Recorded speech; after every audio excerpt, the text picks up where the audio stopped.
सेहत की बात, ये मंच उन डॉक्टर्स के लिए है जो अपनी स्पेशलिटी सामान्य जनता तक पहुंचाना चाहते हैं। हम सभी डॉक्टर मित्रों को आमंत्रित करते हैं कि आइए अब आपकी स्पेशलिटी जिस डिसीज पर आप प्रैक्टिस कर रहे हैं उसकी सटीक जानकारी जन सामान्य तक पहुंचाइए और अपने हॉस्पिटल की सारी सुविधाएं हमारे माध्यम से मरीजों तक पहुंचाएं। अधिक जानकारी के लिए हमें संपर्क करें।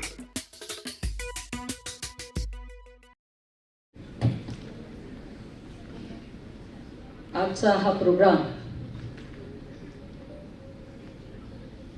एप्रिल महिना आपण आपले होमिओपॅथीचे जनक सॅम्युअल हॅनिमन यांना आपण नेहमी सल्यूट करतो आणि प्रत्येक होमिओपॅथ आपला प्रयत्न करतो की ह्या महिन्यात काही ना काही घ्यायचं आणि त्या हिशोबाने सेमिनार असो काही असो कार्यक्रम असो चालू असतात। आज व्हायटल होमिओपॅथी फोरम यांनी एक चांगला योग घडवून आणला।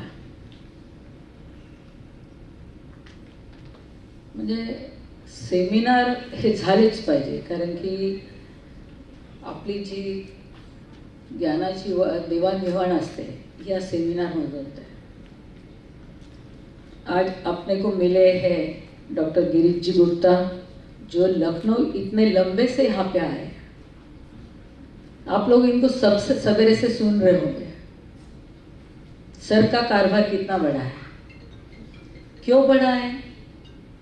काम बड़ा है जब कारभार बड़ा होता है। तो आज आप लोगों ने देखी है कितने बड़ी ओपीडी होती है एक होम्योपैथ की। हाँ, हॉस्पिटल देखा है, सर का हॉस्पिटल जैसा ही ओपीडी है। इतनी बड़ी ओपीडी होना होम्योपैथ की, हम लोग तो एक 10 बाय 10 में लेके बैठ जाते हैं। हमारे दूसरे स्पीकर है संजीव जी डोळे, जो हमारे औरंगाबाद के बड़े लाडले हो और हमेशा कुछ ना कुछ निमित्त से सेमिनार देने के उनको बहुत इच्छा रहती है कि मैं किसको तो भी मुझे जो आता है वो सबको दूँ, कैसे बांटूँ। ये जो इच्छा ये हमारे डोळे साहब में है। तो इतना रात में 1 बजे निकले, सवेर तक सफ़र किया, 7-8 घंटे लग जाते हैं पुणे से आने में। और उसके बाद भी दिन भर एकेडमी चलाना में, तो हम लोगों को कैसा होता है, दोपहर तो नींद आती है ना, किसी को नींद आएगी नहीं, इतना अच्छा ये दोनों लोग बोलते हैं। तो वाइटल फोरम के हमारे जैसे हनीमान साहब ने बोला कि सब कुछ वाइटल है ना। तो हमारे सब प्रशांत जी बोलो, भरत जी बोलो, बिडकर है, प्रशांत है, बेग मैडम है, हमारे वाइस प्रिंसिपल डॉक्टर दरक सर है, और सामने बैठे वाले काफ़ी सभी परिचित है।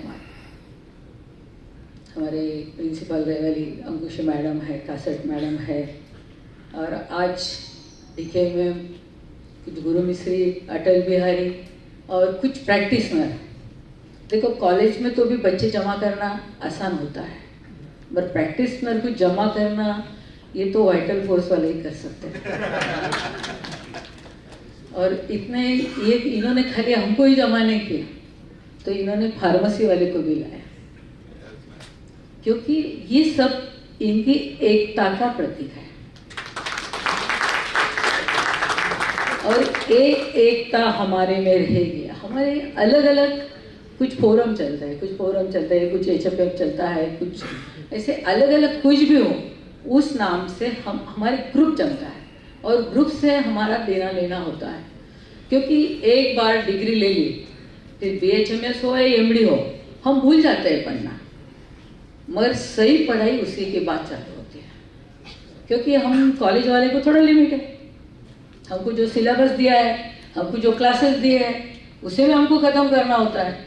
हम चर्चा नहीं कर सकते, हर केस नहीं बता सकते, वो तो ये गुप्ता जी और डोळे जी बता सकते ज़्यादा, क्योंकि हमको हमारे लिमिटेशन में चलना पड़ता है।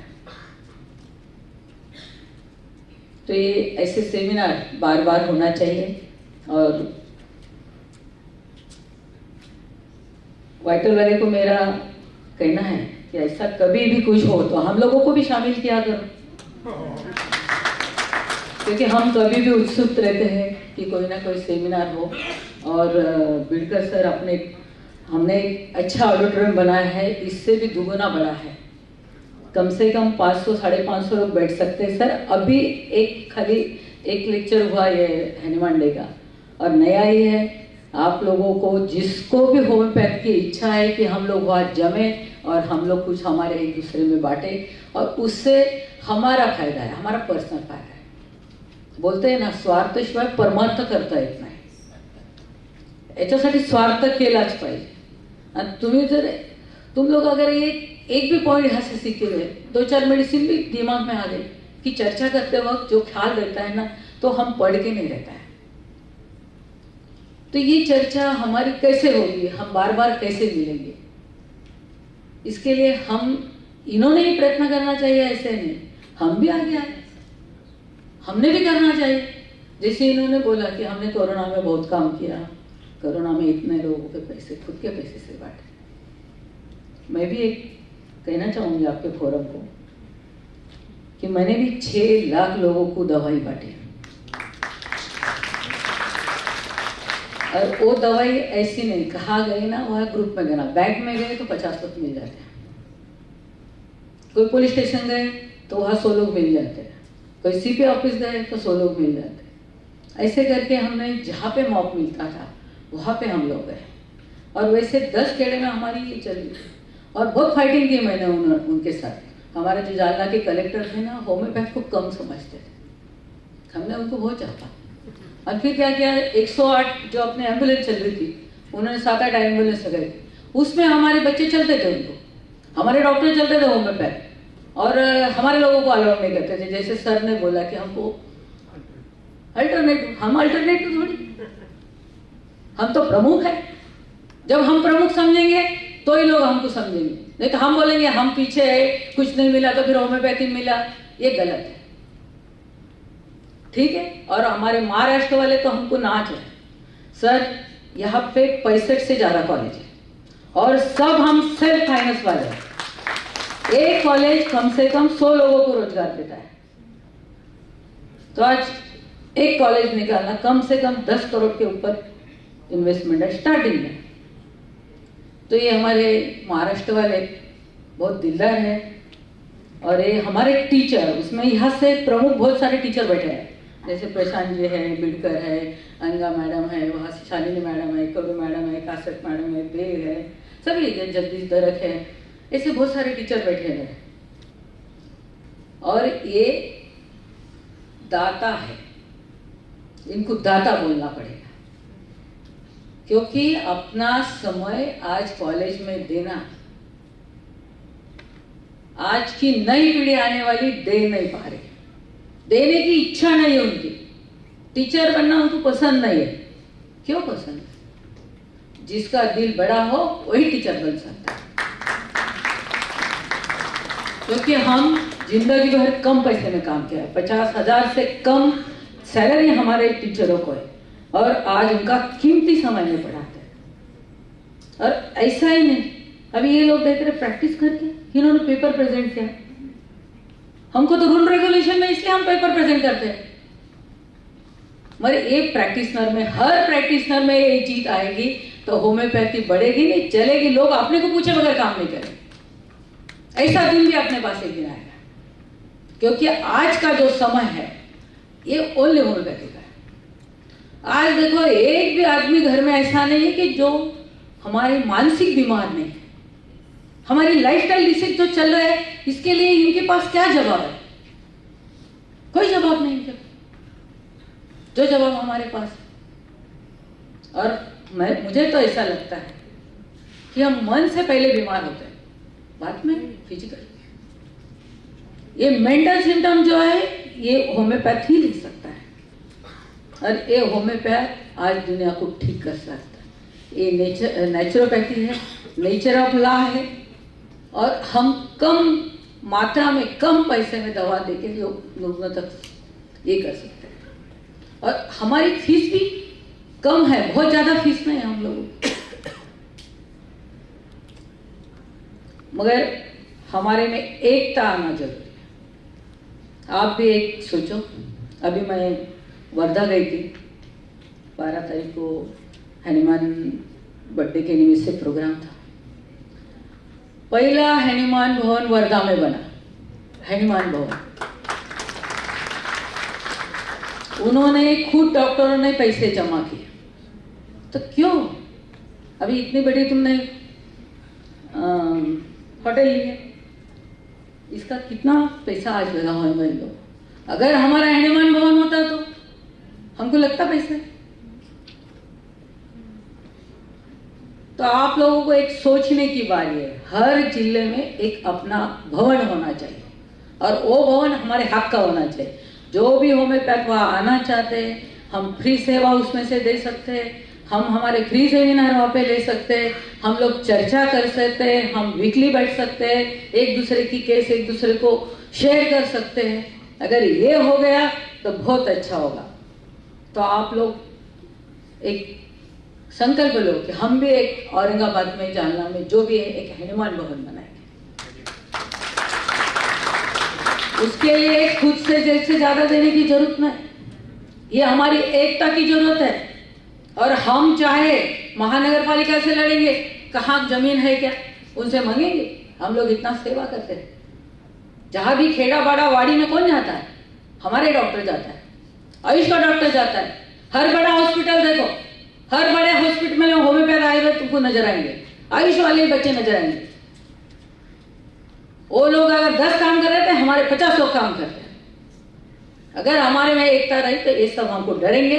और हम लोग ये फोरम जो है, ये माध्यम से हो, HMI के माध्यम से हो या संगठन के माध्यम से, कोई भी माध्यम लो, कॉलेज माध्यम लो, कोई भी लो, हम एक ही है, हम एक होम्योपैथ है, एक ही रखो, सब संगठित हो।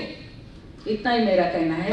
और ये दोनों जो प्रशांत को और गिरीश सर को आज जो पुरस्कार दिया, उनको लिए मैं बहुत बहुत उनका भी अभिनंदन करती हूँ।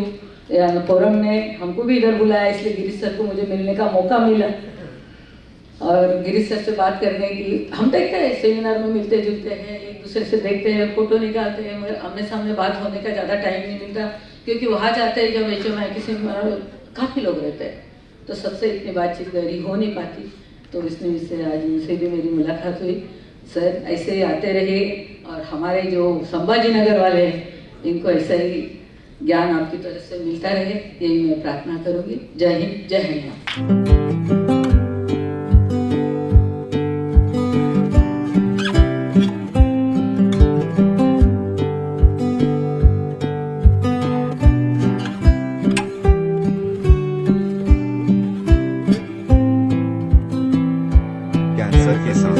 जहाँ हर पल महत्वपूर्ण होता है, वहाँ एक ऐसी जगह है जो सहानुभूति, समर्थन और संवेदना प्रदान करती है। आपका स्वागत है उम्मीद पैलिएटिव कैंसर केयर सेंटर में, जहाँ हम सहानुभूति और विशेषज्ञता के साथ देखभाल को नया रूप देते हैं। यहाँ हमारी समर्पित चिकित्सा पेशेवरों, योगदानकर्ताओं और देखभालकर्ताओं की टीम अपने रोगियों के जीवन की गुणवत्ता को बढ़ाने के लिए दिन रात मेहनत करती है। यह सिर्फ रोग का इलाज करने के बारे में नहीं है, यह समझने के बारे में है कि सफर क्या है। हम संकट समाधान देते हैं और समय को बेहतर बनाते हैं। दर्द प्रबंधन से लेकर भावनात्मक समर्थन तक हम अपनी सेवाएं प्रत्येक व्यक्ति और उनके परिवार की विशेष आवश्यकताओं के अनुसार व्यवस्थित करते हैं। हमारे संपूर्ण देखभाल दृष्टिकोण में चिकित्सा देखभाल को कला और संगीत जैसी थेरेपियों के साथ जोड़कर एक समर्थनमय वातावरण प्रदान करता है, जहां उपचार की प्रक्रिया फलने की संभावना होती है। पेशेंट केयर गिवर हमें उम्मीद पैलिएटिव कैंसर केयर सेंटर में इलाज ही नहीं, एक समुदाय मिला जो हमारी समझता है और परवाह करता है। हमारी स्थानीय उपलब्धियों में स्थान हमारी स्थिति को शांति और समृद्धि देने वाली एक संबल परिसर है। हर पल को महत्व देने के हमारे मिशन में शामिल हो। साथ में हम कैंसर से जूझ रहे लोगों को आशा, गरिमा और समर्थन प्रदान कर सकते हैं। साथ में हम बदलाव ला सकते हैं।